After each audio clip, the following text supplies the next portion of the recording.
Hello friends, in this video we will be talking about the concept of function overloading. First of all, what we mean by overloading? So when a particular person is given more number of tasks, then we used to use this term that he is overloaded. In the same manner, this overloading means using the same thing for different purposes. One another term can be associated with overloading, that can be polymorphism. In C++ there will be a separate topic on this concept, polymorphism. It is polymorphism. Polymorphism means more than one form. Entity is single, but that entity can have more than one form. So that is considered to be polymorphism. Now, what we mean by overloading in terms of function? So, function overloading, or we can say function polymorphism, is what? So, using the same function name to perform different tasks. In simple term, if you want to understand, we can say that in a single program we will be creating functions with the same name. So, a single function name can be used for different purposes. So, here that function is overloaded since you are using the same function for multiple purposes. So, this is the concept of function overloading. Now, we try to understand with an example that suppose I have declared one function. The function name is sum. After that, in the same program I am declaring another function. In that function name is again sum, but here I am giving two different arguments. In the first I am giving integer arguments, in the second function I am giving float arguments. In the same program, if I am declaring the third function with the name sum, so here you can see a sum function is declared more than one time and the same name sum is used for different purposes, so that this particular thing can be known as function overloading. Means a same function name with different parameters can be used for different purposes, or it is overloaded. So, this is function overloading. Now, we try to understand with a proper example. Suppose in my program I have defined one function named as area. Now, here area is with one integer argument, and that is r. It is the function to find the area of circle. The equation is what? Pi r square. Now, in the same program I am defining another function. The name of the function is same. What is that? That is area. But here I am passing two different arguments, and those arguments are float argument. And here I am taking L and B, which is used to find the area of triangle. The third function definition, the name here is area again, and two arguments, but these two arguments are different than the previously defined arguments. Here one argument is integer, another argument is float, whereas in the case of second function one argument is float, other argument is also float. So, two arguments, but here one argument is float, so that these two functions are different. Now, in the main function, when I used to call this area into bracket 10. So, what I am passing? I am passing integer value, that is 10. Now, there is a rule. So, rule tells us that whenever you are overloading a function and when you are trying to call a function amongst it, then first of all system will be finding for the exact match for arguments. Exact match for arguments means if you are passing integer, then it will be searching for a function named as area having one integer argument. So, now here we have three area functions. Now, do we have any function which is having integer argument and that is single integer? So yes, this is the function which contains only single integer argument. So we can say that system will get exact match for this function and this function can be called. So this particular function call will call the first area function. Now in the second case, if I am writing cout area 10.0 5.0, I have specified explicitly f. Why?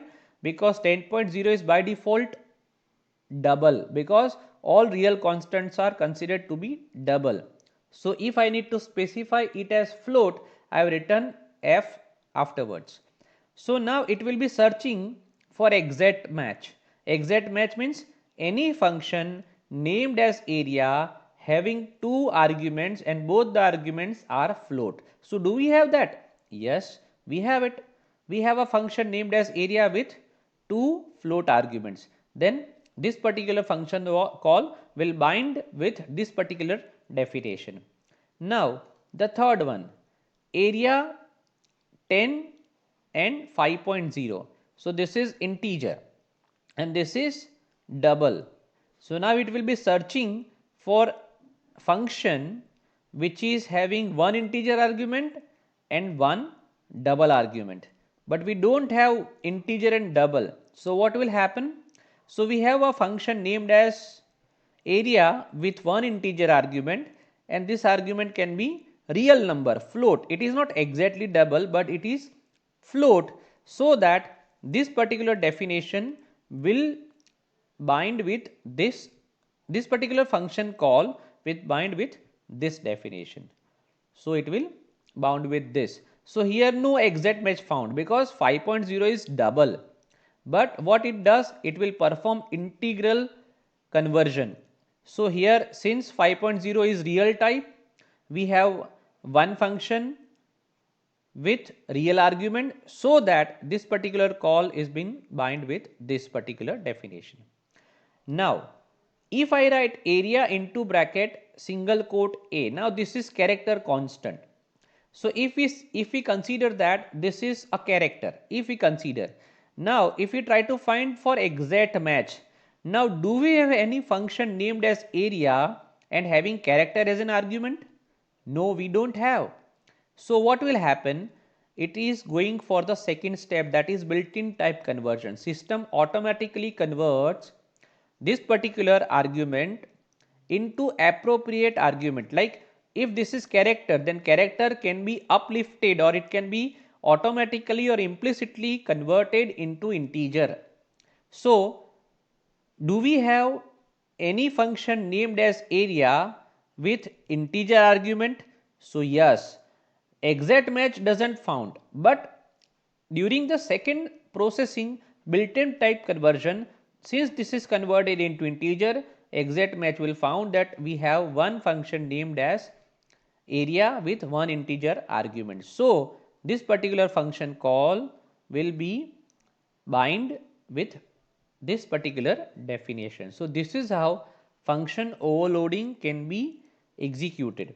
So here in summary we can say that a function named as area, we have three functions, means the name area is been overloaded, and all the three definition, if you look, you can able to understand that all the three functions are used for different purposes, so that we can say function area is overloaded.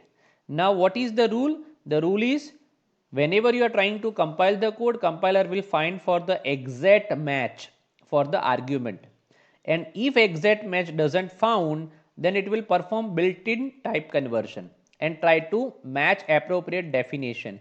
If this step also fails, then it will generate an error that no exact match or built-in type conversion found for particular function call. Now there are some constraints to function overloading. We need to take care of this particular thing. First, so if we need to implement the concept of function overloading, function with the same name is to be used. This is first. We cannot write function named as area of circle, area of triangle, area of cylinder. No, we can't do that. The name of the function must be same, but along with that, very important is it must have different arguments. Now different argument in two different sense. We can take this particular different argument in two different sense. First is either in numbers. Argument must be different either in numbers, means here I am passing one argument and here I am passing two argument. So these two functions are different. Why? Because here I am passing one and here I am passing two arguments. So this can be considered to be a valid function overloading. Why? Because arguments are different. In what sense? In numbers. And the second is in type. If numbers are same, then it must be different in type. So here you can see sum with one integer argument. Here also function name is sum, or one argument we are going to pass, but that argument is float. Okay, so the meaning is either argument must be different in number or in types. This is mandatory. Now can we have a function with the same name and same argument but different return type? No, we can't go for it. If we have function named as sum with one integer argument and return type is integer, and we have some other function named as sum with one integer argument and return type is void, but both functions are considered to be same, compiler will generate error for it, because return type can be same or different. It doesn't play any role in distinguishing the functions. So this you need to take care. Now the third one, unique match must be found. So if during the conversion, if ambiguous match found, then also compiler generates the error. For example, we have one function named as sum, argument is float x. Another function named as sum, argument is double x. Now from the main function we are calling the function sum with integer argument. Now first of all, as per the rule, it will find for the exact match for the argument. So here the function call contain 10, that 10 is integer, but in these two functions we don't have any function with integer argument. So now second step comes, built-in type conversion. So built-in type conversion means this particular integer can be converted to upper data types. So here problem arise is this particular integer can be converted into float, it can also be converted into double, so that when you try to execute this code, compiler will generate the error for the ambiguous match. So you need to take care that you are defining a function, and when your exact match is not found, then ambiguous match should not be found. If it is, then it will generate the error. Now some of the questions which can be asked. So these are list of questions which can be asked from this particular topic, and along with that many program, I have given sample two sample programs, but many such program can be asked from it. Now if you have any doubt regarding this topic, you can write to me on this particular email. Thank you for watching video. If you like it, please press like and subscribe the channel. Thank you.